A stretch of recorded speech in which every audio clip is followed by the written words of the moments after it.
Gracias a Dios por este tiempo, por esta oportunidad que Dios nos da nuevamente de venir a la casa de Dios a escuchar la palabra de Dios con el pueblo de Dios. Y vamos a dar inicio a nuestra escuela dominical. Gracias, hermanos, que han llegado a tiempo. Es una bendición poder aprovechar oportunamente lo que el Señor tiene para nosotros. Le animo que sigan así y que otros vayan también viendo el ejemplo de llegar a tiempo. Gracias, hermanos, por tomarse la importancia que tiene venir a escuchar la palabra de Dios. Vamos a prepararnos entonces, mis hermanos, yendo delante de Dios para iniciar con este estudio que hemos estado viendo acerca de la membresía de la iglesia. Así que le invito a que disponga su corazón allí en su lugar y vamos a tomarnos un momento para orar a solas, cada quien en su corazón, y luego yo lo haré en voz alta para ir delante de Dios como iglesia. Padre, gracias, Señor, por tu paciencia y misericordia. Señor bendito, gracias, Dios. Ayúdanos en este momento. Necesitamos tanto. Necesitamos, Señor, que tus fuerzas me abres en nosotros. Prepáranos, iglesia, que amamos. Prepáranos, mi Dios. Dame de tu gracia, yo necesito de ti, perdona mis pecados, necesito de tu palabra, necesito de mi iglesia, con mis hijos y con mi esposa, Señor. Y con pastor, y con cada uno de tus hijos, Señor. Espíritu que tú eres, con misericordia, Señor. Que nos ayudes, Señor, Dios, en el nombre de Jesús, de tu alma, de nuestro Señor Jesucristo. Amén. Amén.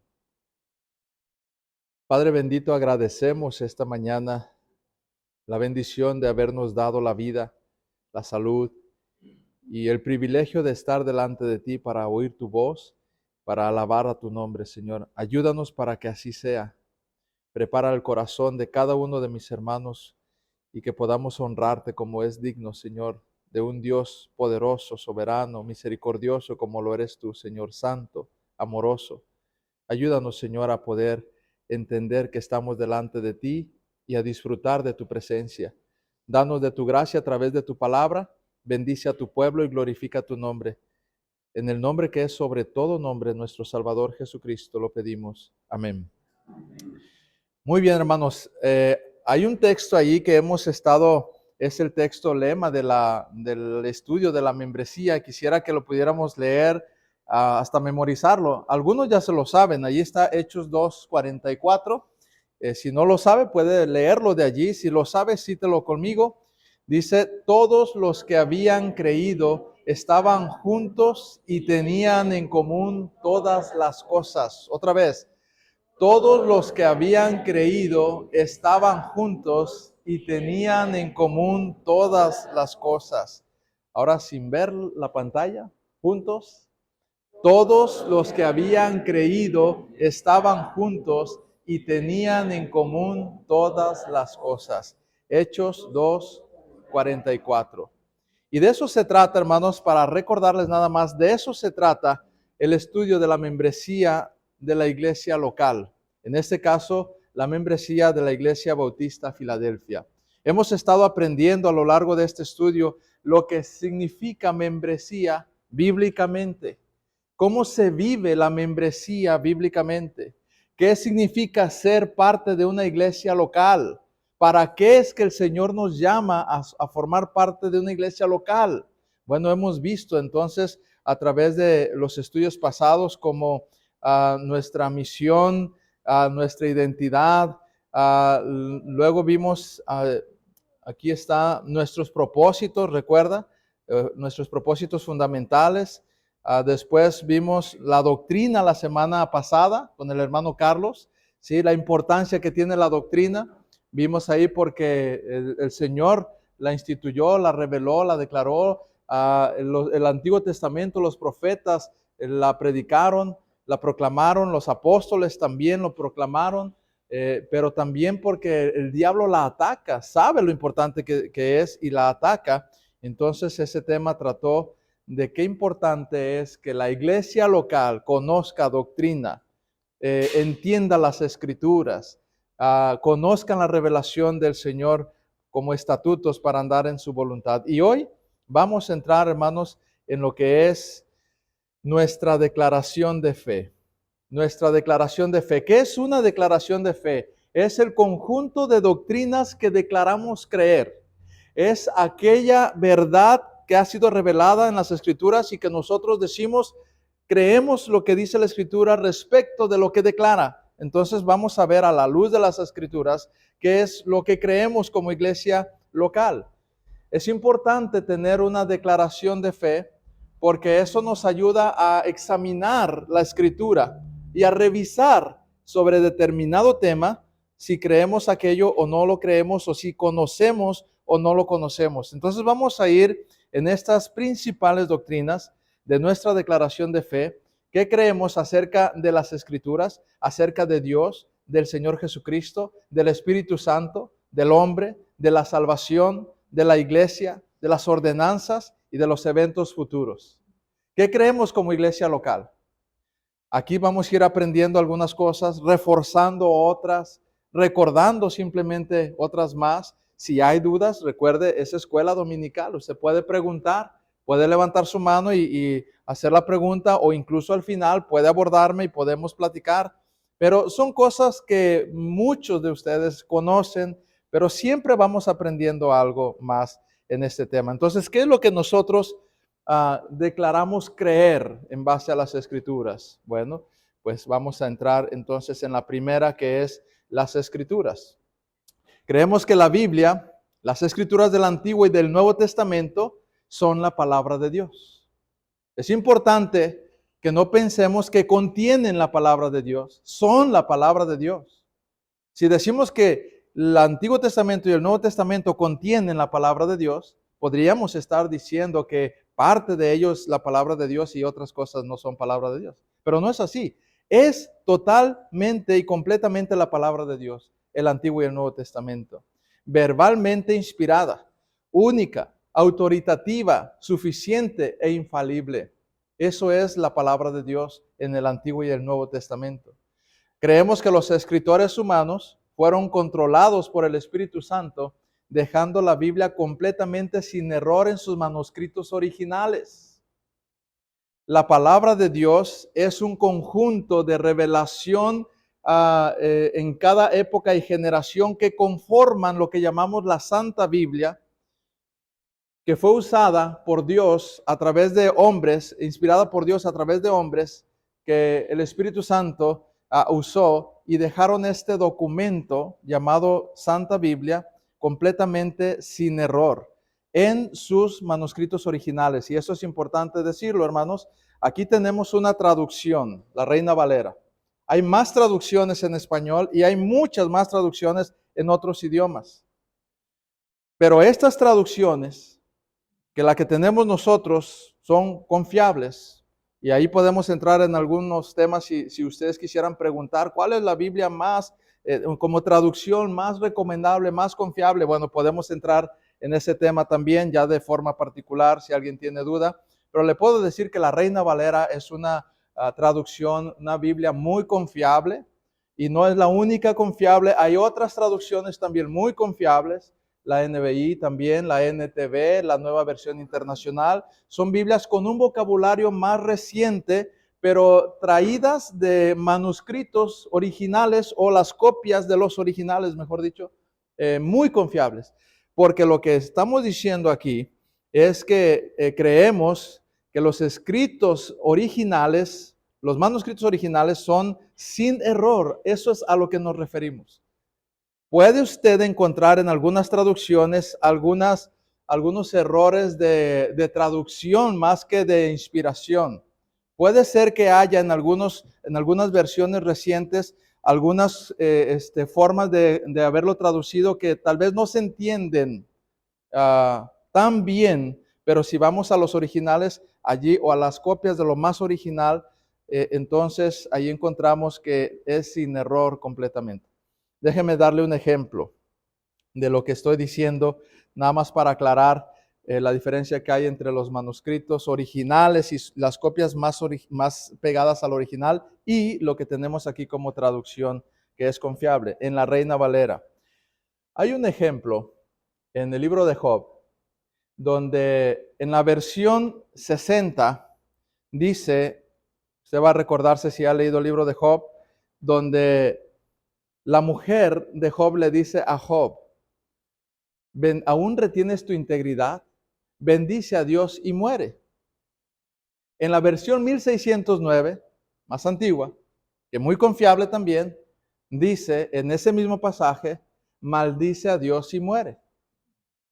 Entonces uno dice, a ver, entonces ¿qué pasó allí? Una versión dice, bendice a Dios y muere, y la otra versión dice, maldice a Dios y muere. Y pensamos, una debe estar equivocada. Ahora, debemos recordar que son traducciones. Y eso es importante. ¿Cómo sabemos cuál de las dos es la correcta? Tendríamos que ir un poco más de dónde sacaron esta traducción, de qué manuscrito sacaron esta traducción, de qué manuscrito original. Vamos ahí y vemos lo que quería decir. Decía, bendice a Dios o maldice a Dios, porque son cosas opuestas. Bueno, mira qué interesante. Las dos están correctas. ¿Pero cómo? No puede ser. Si nada más yo le digo, las dos están correctas, pues lo voy a confundir más. Déjeme explicarle por qué las dos están correctas. En la Reina Valera, que me parece que es donde dice, ¿alguien lo encontró? ¿Qué dice? ¿Bendice? Maldice. Lo que hizo Cipriano y Casiodoro en esa reina, cuando dice maldice a Dios y muere, es traducir literalmente lo que estaba diciendo los originales. En la otra, donde dice bendice, es un sarcasmo lo que está diciendo. Lo que dicen los originales es, pues mira, Dios todo lo que te ha hecho, nada más falta que lo bendigas y te mueras. Es un sarcasmo lo que se escribió originalmente. En realidad, en ese sarcasmo, mira, Dios te ha hecho tanto mal, ahora a ver, bendícelo y muérete. En el fondo está diciendo lo mismo. Lo que estaba diciendo en realidad es maldícelo.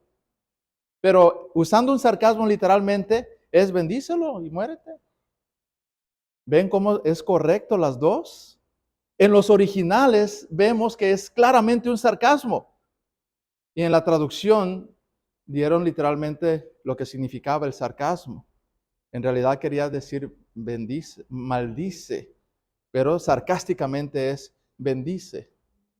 Es importante entender entonces que puede haber variantes en estas traducciones, pero tenemos la palabra de Dios, no afecta nada a la doctrina, al contrario, esta traducción nos ayuda a reflejar, nos refleja correctamente la revelación inspirada originalmente. Entonces podemos confiar, hermanos, por eso creemos que los seres humanos fueron controlados por el Espíritu Santo, dejando la Biblia completamente sin error en sus escritos, manuscritos originales. Son los únicos que tienen infalibilidad. Los manuscritos originales son sin errancia, están completamente perfectos. De allí salieron traducciones y en las traducciones podemos encontrar a veces diferencia en traducción y traducción, pero ahí vamos a ver cuál es la que contiene, la que tiene toda la doctrina sin alterar. Y la Reina Valera tiene ese contenido. La palabra de Dios que tenemos aquí, aunque no es la original inspiración, es una traducción confiable en su doctrina. Es confiable, la NTV también, la NBI también. Hay algunas que no deberían llamarse traducciones de las Sagradas Escrituras, como la de los Testigos de Jehová. Está plagada de errores, incluso en los manuscritos originales no tiene nada que ver en su doctrina de fondo. La Reina Valera que tenemos, sí.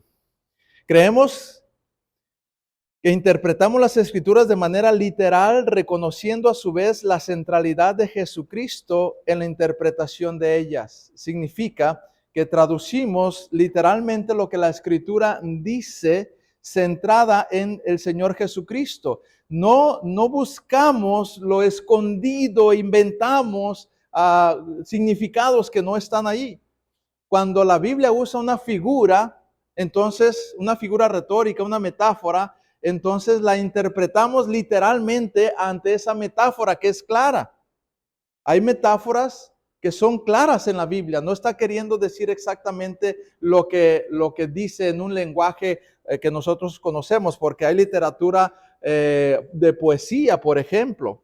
Poesía, entonces no está diciendo completamente algo literal. Está dando una figura que todos entendemos a lo que significa. Y cuando, por ejemplo, en algunas profecías que se llaman oráculos también, dice un símbolo, lo interpretamos literalmente en su simbología o en lo que el profeta está viendo a la luz de todas las escrituras. Podemos saber cuál es su significado, pero siempre de forma literal en cuanto fue escrito en esa época. Tenemos que revisar qué tipo de literatura es para saber qué está diciendo el autor, pero de acuerdo a la literatura que estamos leyendo es literal. Si usted lee el Cantar de los Cantares, es un poema de Salomón a su esposa. Y pues es un libro muy metafórico, pero tiene un concepto divino inspirado para referirse a su esposa en su belleza, en sus atributos, en el valor que tiene. Pero va a usar figuras literarias que son poesía, metáfora. Y no por eso vamos a decir, no, es que aquí la Biblia está diciendo efectivamente que los ojos de la sulamita son como lo dice ahí, ¿verdad? Es una metáfora claramente. Y toda la descripción que hace de ella. Así, Juan, por ejemplo, en un ejemplo de una profecía, dice que vio como las estrellas caían del cielo a la tierra. Sabe que una estrella es cientos de veces más grande que la tierra. No podría caer una estrella a la tierra. Pero ¿qué vio Juan? En su perspectiva profética, lo que vio Juan es lo que él en su concepto podía, para que todos entendiéramos, podía ver como si esas estrellas estaban cayendo a la tierra. En realidad lo que interpretamos es que es una especie de meteoros. Ya con el tiempo, cuando la Biblia se escribió y cuando esta escritura fue revelada, se entendería perfectamente a lo que se refería en la época de Juan. Nadie sabía ni qué tamaño tienen las estrellas ni nada, pero en ese tiempo sí sabrían que esos cuerpos podrían impactar, cuerpos fuera del planeta, impactar la Tierra, que eso va a ocurrir finalmente. Un meteoro gigantesco o varios entrarán en el planeta Tierra en el juicio final, pero no serán las estrellas. Pero Juan, desde su perspectiva humana, él dice, ¿cómo? Y ese es un símil, es una figura literaria. No está diciendo que las estrellas cayeron, en su interpretación es un símil. Bueno, interpretamos las escrituras de manera literal, reconociendo sus figuras, reconociendo a la vez que está centrada en Jesucristo, esta interpretación. Toda la escritura está centrada en Jesucristo. Toda la escritura está centrada en Jesucristo. Ahí hay pasajes, hermanos, que por razón de tiempo son varios para argumentar cada una de nuestra declaración acerca de una doctrina y van a quedar para que ustedes los puedan ver en su manual que vamos a entregar. Pero ahí hay varios pasajes. Según de Timoteo 3:16, uno muy conocido. Toda la escritura es inspirada por Dios y útil para enseñar, redarguir, y para corregir, para instruir en justicia, a fin de que el hombre de Dios sea perfecto, enteramente preparado para toda buena obra. Muy bien, eso creemos de las Escrituras. ¿Qué creemos acerca de Dios? Bueno, creemos en un solo Dios, creador de los cielos y la tierra, santo, soberano, amoroso e infinitamente perfecto. Dios es un ser inteligente, espiritual y personal. Eso es muy importante.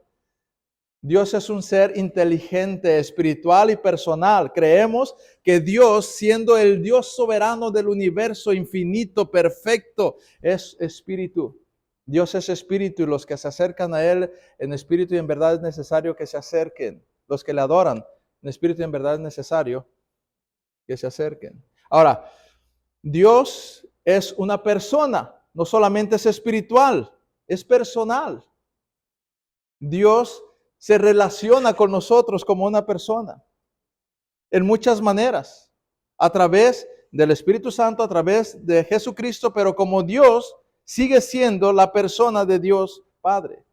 Él existe en la unidad de tres personas, el Padre, el Hijo y el Espíritu Santo, eternamente iguales en naturaleza y atributos.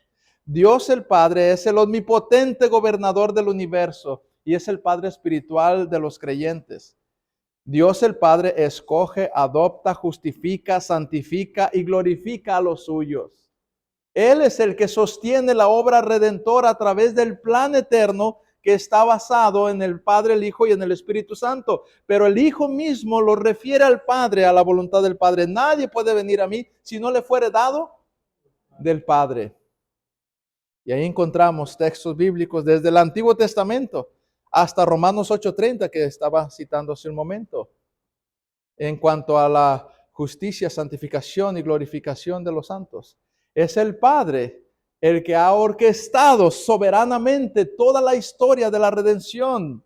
Ha revelado su palabra a través del Espíritu Santo, usando a hombres que Él quiso en toda la historia para revelar entre la revelación de su persona, la obra de Jesucristo antes de que Él viniera y preparó a través de los profetas esa venida de Cristo para que luego a través de los santos hombres de Dios se registrara la vida de Cristo y luego cuando Él ascendió siguiera la historia en el libro de los Hechos y en las cartas y todavía el Apocalipsis cuando Él ascendió y esperamos su regreso. Todo ello por voluntad del Padre en la revelación de las Sagradas Escrituras. ¿Qué creemos acerca de Jesucristo? Creemos en la eterna deidad de nuestro Señor Jesucristo. Es eterno, Él es Dios hecho hombre, sin dejar de ser Dios, se hizo hombre. Jesús fue engendrado por el Espíritu Santo, eso creemos. Nació de una virgen, eso creemos. Vivió una vida sin pecado, lo afirmamos. En su muerte sustituta en la cruz, Jesús proveyó la redención del hombre. No hay otra manera de que el hombre pudiera ser salvo. Pero al tercer día Jesús resucitó de la muerte con un cuerpo glorificado, un cuerpo perfecto, semejante, dice la Escritura, que tendremos nosotros un cuerpo como el de Cristo. Luego ascendió a la diestra de Dios el Padre, donde intercede por los santos. Creemos eso. Por eso es que nosotros podemos llevar una vida constantemente a cuentas con Dios, porque el Señor Jesucristo intercede por nosotros a la diestra del Padre. Tenemos abogado, dice la Escritura. Hijitos, estas cosas escribo para que no pequéis, pero si alguno hubiere pecado, abogado tenemos para con el Padre, a Jesucristo el justo. Creemos que vendrá otra vez para reinar con poder y gloria. Recuerde que a Él se le dio un nombre que es sobre todo nombre. Y en el nombre de Jesús se doble toda rodilla de los que están en la tierra, en el cielo, en la tierra y debajo de la tierra. Él regresará para reinar con poder y gran gloria. Es una de las personas de la Trinidad siendo Dios al 100% y siendo hombre al 100%. Eso creemos de Jesucristo. ¿Qué creemos del Espíritu Santo? Creemos que el Espíritu Santo es una persona divina, al igual que el Padre y el Hijo. Pero el Espíritu Santo produce una obra de regeneración en el hombre. Es el que convence de pecado. Dice la Escritura que el Espíritu Santo convence de pecado, de justicia y de verdad. Es a través del Espíritu Santo que la obra del Padre a través del Hijo es llevada a cabo en el hombre. Es el que nos enseña, el que redarguye, el que contrista, el que convence. Es el que regenera. Eso creemos. En relación con los creyentes, Él bautiza a cada convertido en el cuerpo de Cristo, haciendo de ellos su morada, sellando al creyente para el día de la redención final. Lo que la Biblia llama bautismo del Espíritu Santo no es lo que una denominación dice que es el bautismo del Espíritu Santo y que recibe poderes sobrenaturales. No, el bautismo del Espíritu Santo es cuando ocurre la conversión. Cuando uno se convierte al Señor, es puesto en Cristo, es sumergido en el Espíritu Santo. El Espíritu Santo lo sumerge en Cristo. Y eso es el bautismo del Espíritu Santo. Y somos sellados por el Espíritu Santo. La persona del Espíritu Santo mora en nosotros a partir de allí. Eso creemos. Es Dios Padre, Dios Hijo y Dios Espíritu Santo morando en el creyente. Esto es maravilloso hablando de la Trinidad. Porque el Padre ideó el plan eterno con el Hijo y el Espíritu Santo, el Hijo lo hizo posible sacrificándose, poniéndose en el lugar del hombre, y el Espíritu Santo convenciendo y regenerando a aquel hombre que pueda tomar el sacrificio de Cristo para poder estar en la gloria del Padre. Creemos eso del Espíritu Santo. ¿Qué creemos del hombre? Creemos que el hombre fue creado en la imagen de Dios, totalmente sin pecado. Sin embargo, por voluntad propia, pecó contra Dios y con ello le vino tanto la muerte física como espiritual. Es decir, el hombre fue creado bueno, perfecto, porque Dios todo lo hizo bueno y le dio un libre albedrío al hombre. Signo de perfección, la capacidad genuina de poder escoger, obedecer o poder escoger no obedecer. Esa capacidad es buena, pero la usaron mal. Y entonces creemos que con la desobediencia el hombre atrajo la muerte física y espiritual. Por causa de ello, todo ser humano es pecador por naturaleza, por voluntad propia. Es separado de Dios, bajo la ira de Dios. Sin la intervención de la gracia de Dios, el hombre está sin ayuda ni esperanza y completamente corrompido. En esa condición está el hombre y lo merece justamente. Cada persona que va al infierno no es injusticia de Dios, es justicia. El hombre merece pagar por sus pecados porque voluntariamente peca. Desde que Adán decidió ir en contra de la voluntad de Dios, atrajo la muerte. Y a partir de ahí, todos voluntariamente nacimos con ese pecado, o sea, pecamos por voluntad. No es que nos obliguen a pecar, sí, hemos caído por causa del pecado y ese pecado hace esclavo al hombre y el hombre entonces tiene deseos de pecar voluntariamente. Por cuanto el pecado entró en el mundo por un hombre y por el pecado la muerte, así la muerte pasó a todos los hombres por cuanto todos pecaron. Esa es la condición del hombre, eso es lo que creemos del hombre natural, que va a ser condenado a menos que la gracia de Dios le alcance, que escuche el evangelio, que nosotros llevemos ese mensaje y que el Señor se compadezca de ellos. Pero hablando del hombre, está en una condición caída, pecaminosa y es condenado por naturaleza. Eso creemos del hombre. ¿Qué creemos de la salvación? Creemos que la salvación del hombre es un acto milagroso de gracia de Dios en el cual la persona recibe el perdón de sus pecados y el don de la vida eterna. De entrada creemos que la salvación es un regalo milagroso. Es gracia de Dios. Porque sin la intervención de Dios en el hombre lo único que va a obtener y que merece obtener es la condenación. Y Dios sería justo si todos los hombres se fueran al infierno. Habría sido justo si el Señor hubiese dejado que yo siguiera mi camino y me condenara. Dios sería justo, porque la paga del pecado es muerte. Pero la gracia de Dios en la salvación hace completamente diferente mi futuro, mi destino, de aquellos que el Señor, como somos aquí, la mayoría, espero que todos, hemos sido salvos por pura gracia. Creemos que la salvación es un acto milagroso de la gracia de Dios. Piensa nada más, hermano, antes de ser salvo, ¿quién era usted? ¿Qué pensaba? ¿Qué creía acerca del mundo, de la vida? ¿Hacia dónde iba? Y usted no quería nada con Dios. Por naturaleza el hombre no quiere nada con Dios. Pero Dios de alguna manera, en su gracia y amor infinito, puso el evangelio en su camino. Alguien. Y tocó su corazón. Y abrió sus ojos. Le dio vida a su ser interior. Y de repente notó la necesidad que usted tenía de Dios. Por gracia de Dios.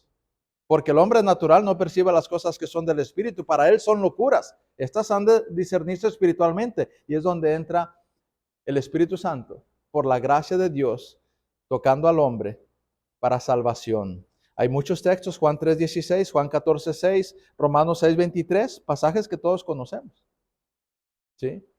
Que tienen que ver con la salvación como un regalo de Dios, que nadie merecemos. Nadie nos ganamos la salvación. Nadie calificamos para ser salvos.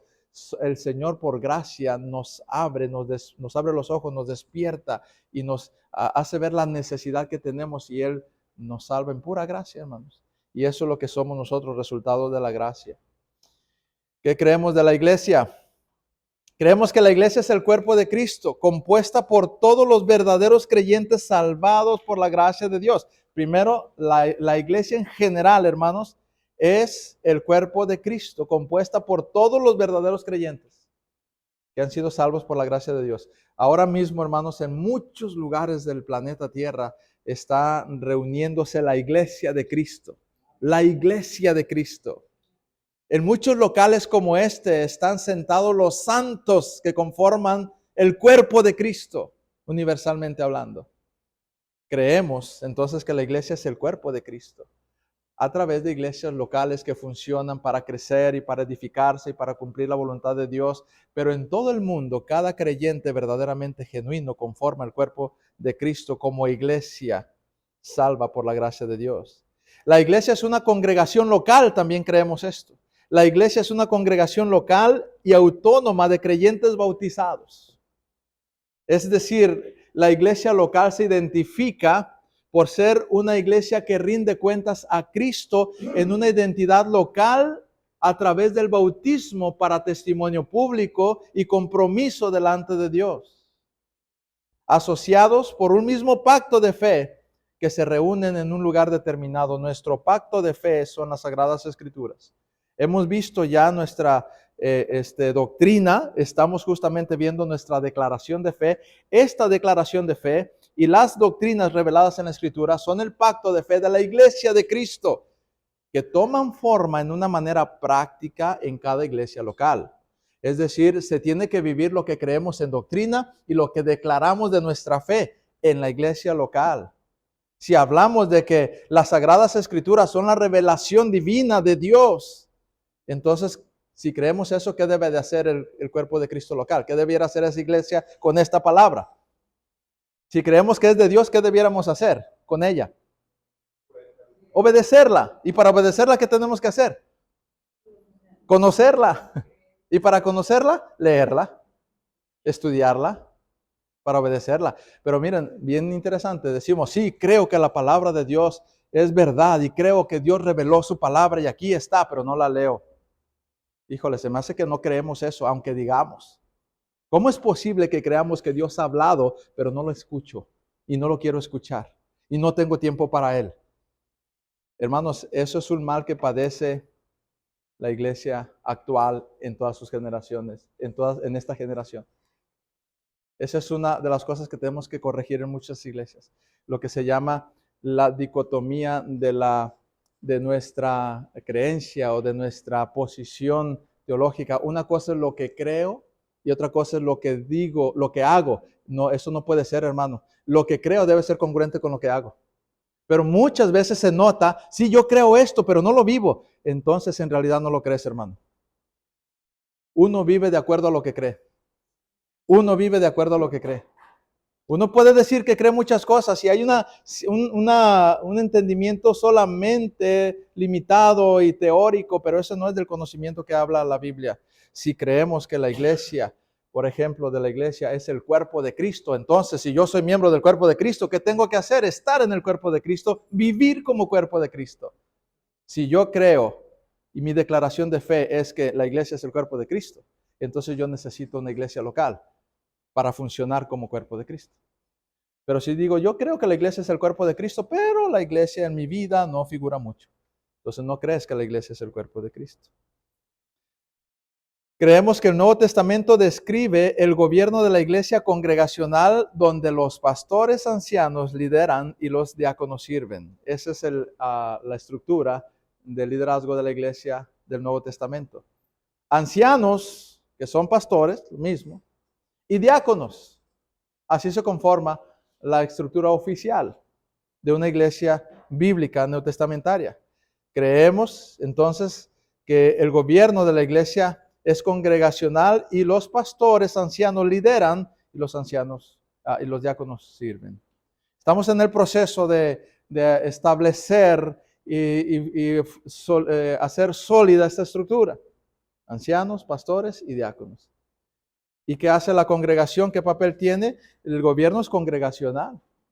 Es decir, la iglesia es la que decide, la iglesia es la que reconoce, la iglesia es la que observa, la que discierne a través de la palabra de Dios que enseñan los pastores que Dios puso, y los diáconos sirven a las necesidades administrativas de esa iglesia local. Eso creemos acerca de la iglesia. Ahí están todos los pasajes.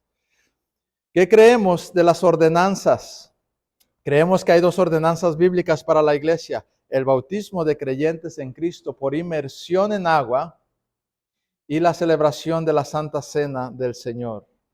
Estas dos ordenanzas están en la Escritura. Esto es lo que creemos acerca de las ordenanzas. Celebramos la Santa Cena del Señor y el bautismo, que es un acto de obediencia que simboliza la fe del creyente y en la muerte y la resurrección del Salvador. Eso está en la práctica del bautismo a conciencia. La Santa Cena es un acto de obediencia en que los creyentes recuerdan la muerte del Señor y anticipan su retorno.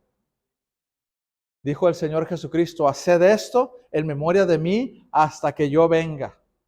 Es una forma de recordarnos constantemente: hey, el Señor murió por nosotros y nos dio una vida nueva y fue a preparar morada y regresará un día. Hermano, celebremos esta verdad. Esa es la Santa Cena. Ambas ordenanzas expresan el Evangelio. Bien interesante, hermano. El bautismo expresa la obra redentora del Señor Jesucristo para nosotros redimidos, y la Santa Cena representan la consumación, juntamente con la promesa de que va a volver por nosotros. Es la consumación de esa obra redentora, porque el Señor viene, dice, hasta que yo venga, y establecerá su reino para siempre. Ambas ordenanzas expresan el Evangelio, alimentan espiritualmente al creyente y testifican de la obra de nuestro Salvador. Y ambas, hermanas, se celebran en el contexto de una iglesia local. Si no hay iglesia local, ¿cómo se pueden bautizar los cristianos? ¿Delante de quién y qué simbolizan si no hay iglesia local? Si no hay iglesia local, ¿cómo se celebra la Santa Cena? Estas dos ordenanzas, hermanos, son privilegios que alimentan espiritualmente al creyente y testifican de la obra de nuestro Salvador. ¿Qué creemos del Espíritu Santo? Perdón, de los tiempos futuros. Creemos en el retorno inminente de Cristo y el arrebatamiento de la iglesia, conocido como la esperanza bienaventurada. Así se conoce. Hay luego diferencia entre que el arrebatamiento, que el rapto, que son palabras que no vienen en la Escritura. Bueno, lo que viene en la Escritura es la esperanza bienaventurada y se refiere al regreso de Cristo. Eso creemos. Cristo viene, es un acto inminente, en cualquier momento puede venir. Esperamos la venida personal y corporal de Cristo para establecer su reino eterno. Dios juzgará a los incrédulos en los tiempos futuros, condenándolos a un infierno literal. Y a los creyentes serán glorificados para disfrutar la bendición eterna de la presencia de Dios. Dice en Tesalonicenses, uno de los pasajes más conocidos sobre el regreso de Cristo, al final: y así estaremos siempre con el Señor. Seremos glorificados para disfrutar la bendición eterna de la presencia de Dios. Eso creemos. Este cuerpo, hermanos, va a pasar. Vamos a dejarlo atrás. Pero vamos a recibir del Señor uno glorioso, eterno, para siempre. Y estas dolencias y limitaciones habrán quedado en la historia para siempre, porque seremos semejantes a Cristo en un cuerpo glorificado eternamente. Glorioso día, hermanos. Así que cuando el Señor llama a alguno a su presencia, ha dejado esta parte atrás, y cuando Él venga, todos tendremos cuerpos glorificados por la eternidad. Eso es glorioso, hermanos. No se enamore demasiado de este cuerpo, porque se va envejeciendo, se va acabando, y es una morada terrenal esta. Tenemos una mejor, una celestial, preparada, reservada para nosotros en el cielo. Y será glorioso eso, hermanos. Eso nos debe animar como creyentes. Esos son los eventos futuros. Eso es lo que creemos de los eventos futuros. Okay. Esa es nuestra declaración de fe. Estará en su manual allí. Como ve, no hay mucha, quizás dice, bueno, pues más o menos sabía todo esto. Ahora está ahí documentado, usted lo puede revisar. Si hay alguna pregunta, puede hacerla. Pero necesitamos profundizar ya en esa declaración de fe en las Escrituras, conocer más acerca de esto. Este punto nada más nos dice lo que creemos esencialmente de cada una de estas doctrinas. Pero meternos a cada doctrina, hermanos, alimenta y alimenta y alimenta al cristiano. ¿Alguna pregunta en esta primera doctrina de nuestro estudio de nuestra declaración de fe? ¿Alguna pregunta? ¿O quedó claro? Ok, avanzamos un poquito. Tengo todavía, según yo, 15 minutos. 13 minutos. Vamos a avanzar un poco, hermanos. Nuestra historia, esto es más rápido. Ahí estará también en el manual. Nada más quiero que sepamos, hermanos, por qué somos una iglesia bautista histórica. Si algunos nos preguntan, ¿y por qué eres bautista? ¿Qué respondemos? ¿Todos sabrían qué responder por qué somos bautistas? Algunos dirían, porque venimos de Juan el Bautista. No, hermano, no es por eso. Pues porque me bautizaron y yo soy bautista. Bueno, vamos a ver un poquito de esto, pero somos una iglesia bautista. La iglesia bautista Filadelfia es una iglesia bautista histórica y es importante que sepas lo que queremos decir con nuestro nombre e identificación. Cuando decimos que somos una iglesia bautista histórica, simplemente queremos decir que no somos parte oficial de ninguna organización o conferencia de iglesias donde estaríamos sujetos a alguna autoridad fuera de nuestra propia congregación. Ahora, aquí va algo importante. Muchos simplemente son parte de una iglesia bautista como esta, pero quizá no saben de qué línea histórica vienen. Y ser una iglesia bautista histórica, así con ese nombre, encuadra en una línea de bautistas. Hay muchos tipos de bautistas. Hay muchos tipos de bautistas. Nosotros, según lo que yo he sabido de Filadelfia antes de que yo llegara como pastor, y viendo en las Escrituras lo que se enseña aquí, eso es una iglesia bautista histórica. Por eso quiero que sepan qué significa esto y que veamos y examinemos si así es o no. Entonces significa que no dependemos de una asociación que rija nuestros cultos, nuestras creencias, nuestras actividades. Es una línea de bautistas que se han mantenido independientes en su gobierno local, dirigidos por la palabra de Dios, las autoridades que Dios puso aquí y Dios mismo usando estos medios. Esto es una iglesia bautista histórica. Así estaba una línea de iglesias de bautistas. Existimos como una iglesia independiente y somos guiados por pastores calificados, servidos por diáconos calificados. No hay más oficios dentro de la iglesia. Bíblicamente, hay muchos ministerios, pero oficiales dentro de la iglesia practicamos la de pastores y diáconos. Hay denominaciones y hay bautistas que tienen más cosas, como si fueran bíblicas. Y no es malo tener a personas que hacen diferentes ministerios, pero no es que tienen que hacerlo como si fuera doctrina. Por ejemplo, nosotros tenemos sugieres en muchas iglesias bautistas históricas, pero sabemos que los sugieres no son parte de la estructura oficial, es decir, que Dios mandó que hubiera ujieres. Los diáconos, que son los servidores, se pueden servir de los ministerios que hay en la iglesia, diferentes para el servicio, como, ¿qué es un ujier, hermano? Un ujier es alguien que atiende la entrada de la puerta. Un ujier es alguien que le da un lugar en la... Eso lo puede hacer un diácono también, entonces un diácono puede ser ujier. Pero no podemos decir, mira, si esa iglesia no tiene ujieres, no es una iglesia bíblica. Pero sí podemos decir, si esa iglesia no tiene diáconos, tiene que tener diáconos, hermanos. Debe tener diáconos. Eso no es una iglesia bíblica si no hay diáconos. Y Dios va a proveer de diáconos y Dios va a proveer de pastores. Si no, no es una iglesia que está conformada oficialmente en la Biblia. Más de ahí puede o no tener ujieres y sigue siendo iglesia. Pero no pueden faltar ancianos o pastores y diáconos. y nos sometemos a la autoridad de la Biblia. Somos libres como iglesia para tener comunión y para participar con cualquier otra iglesia o ministerio de igual fe y práctica, si así lo deseamos y sentimos guiados por Dios para hacerlo. La autonomía de la iglesia. O sea, no somos regidos por una asociación papal que dice, ahora vas a predicar esto, ahora vas a predicar aquello, ahora tú no puedes tener compañerismo con aquello, tú no puedes tener compañerismo con este, ahora tú vas a hacer lo que... No somos así, es una iglesia independiente que se rige a través de la palabra de Dios, sus oficiales, y pueden tener comunión con otras iglesias si así lo determina la congregación basada en el liderazgo de la iglesia y la palabra de Dios.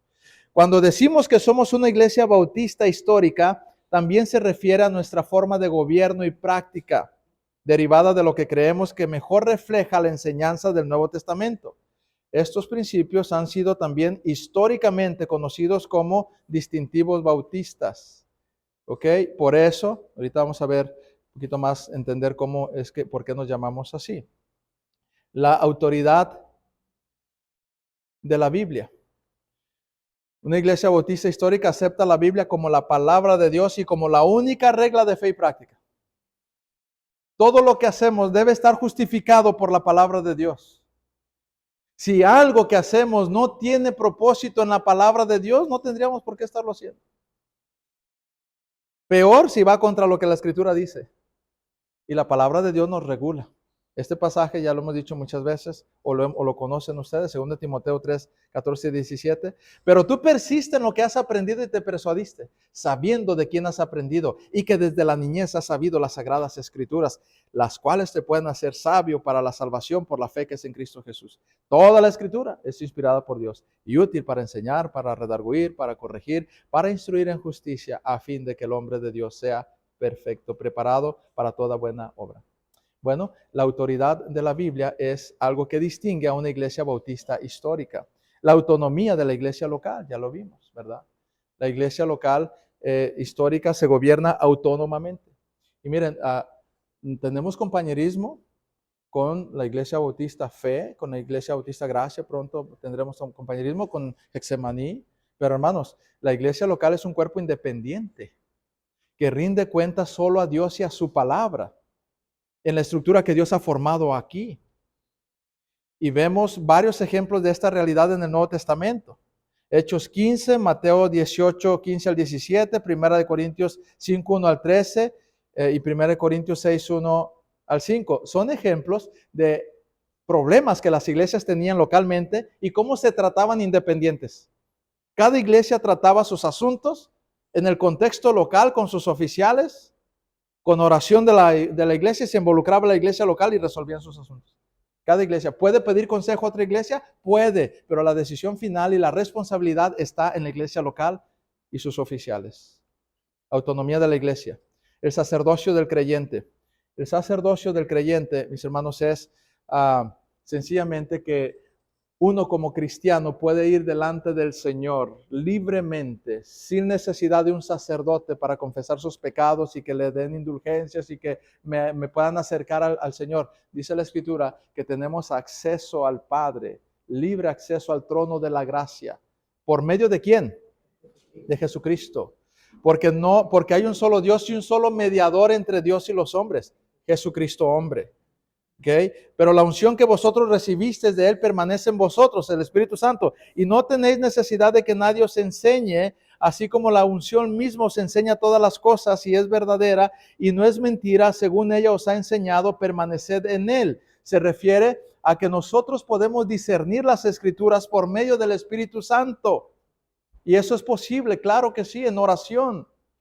Hay quienes dicen, no, tú tienes que creer todo lo que yo te diga. Tú no puedes leer las escrituras solo, tú no las puedes interpretar solo, tú crees lo que yo te digo. Eso ocurrió en mucho tiempo en la historia de la iglesia tradicional católica.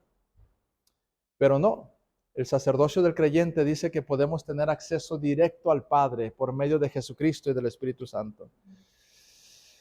2 ordenanzas, ya las vimos. Creemos en el bautismo por inmersión, que representa la obra completa de Cristo, muerte, sepultura y resurrección.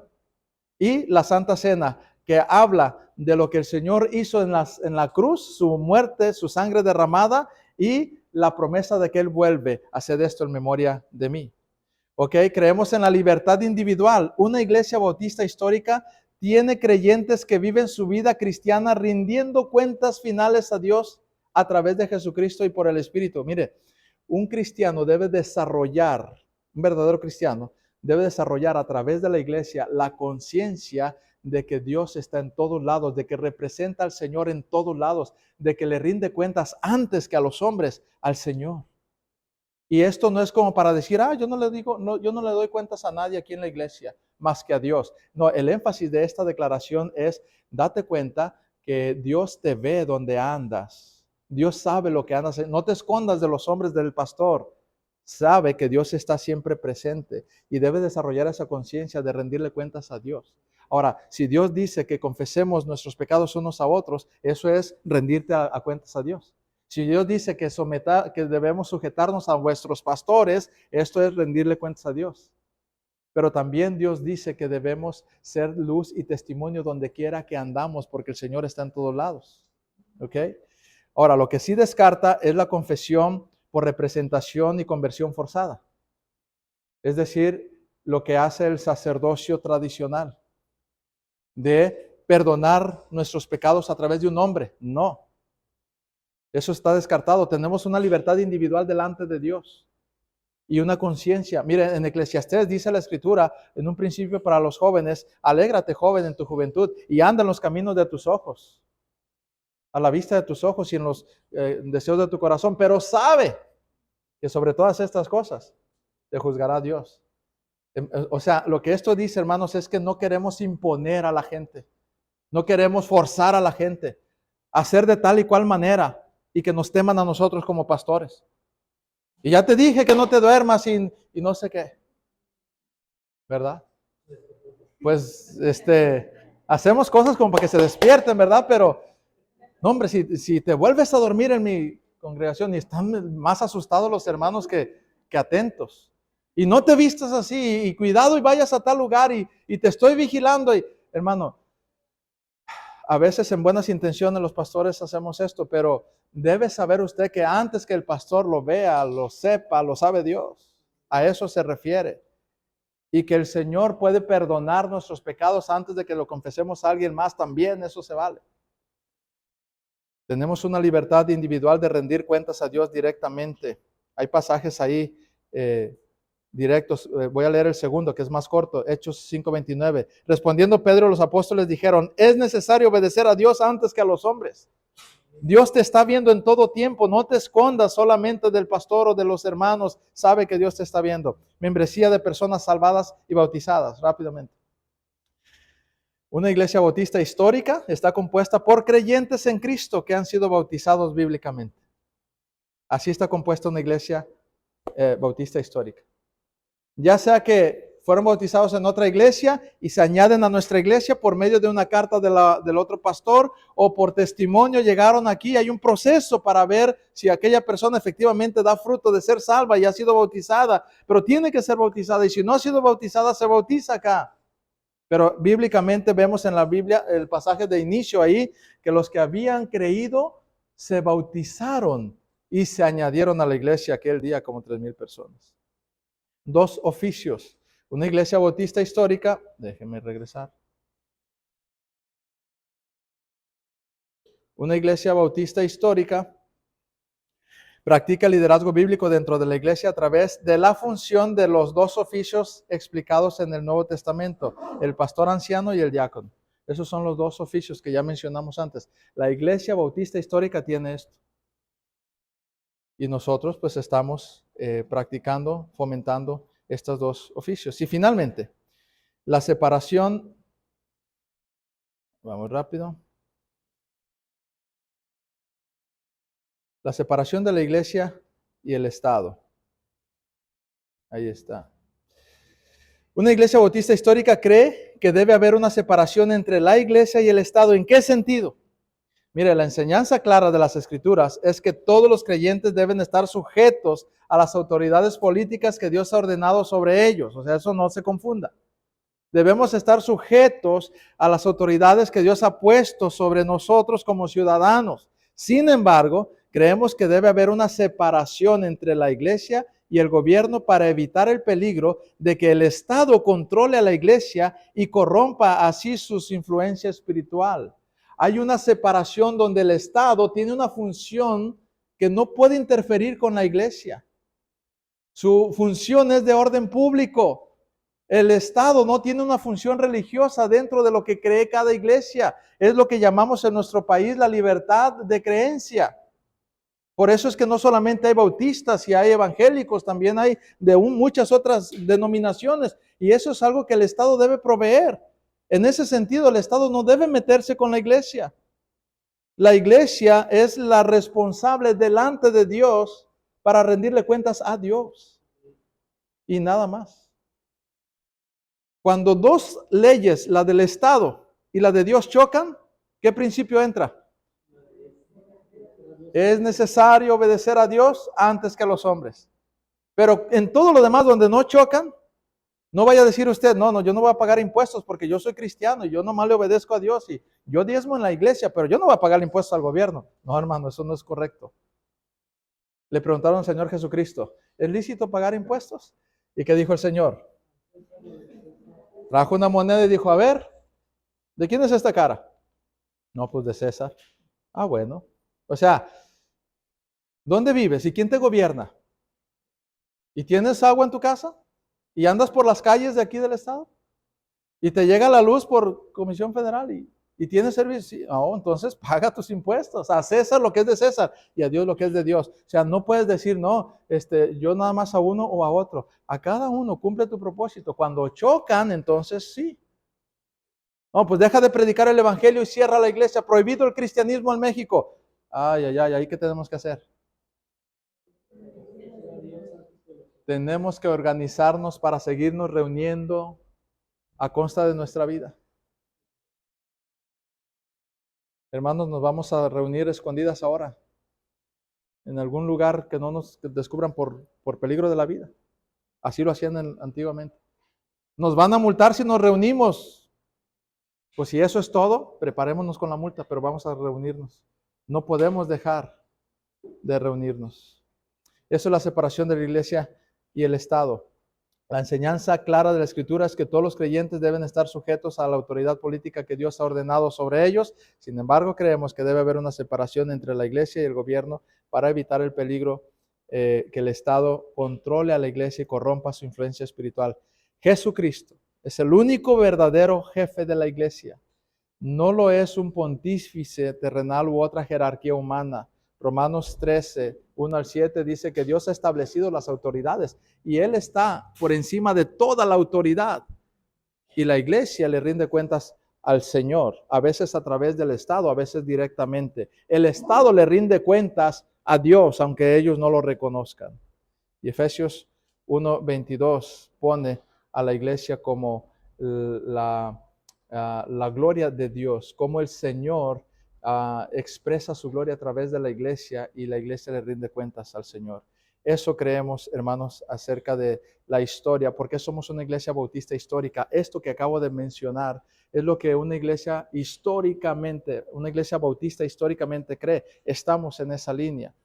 Estamos en esa línea. Luego veremos más a profundidad por qué el nombre bautista. Lo veremos en alguna sesión, pero ya dentro de los temas dominicales, por qué nos llamamos bautistas. Y no es por Juan el Bautista, nada más déjeme decirlo rápidamente.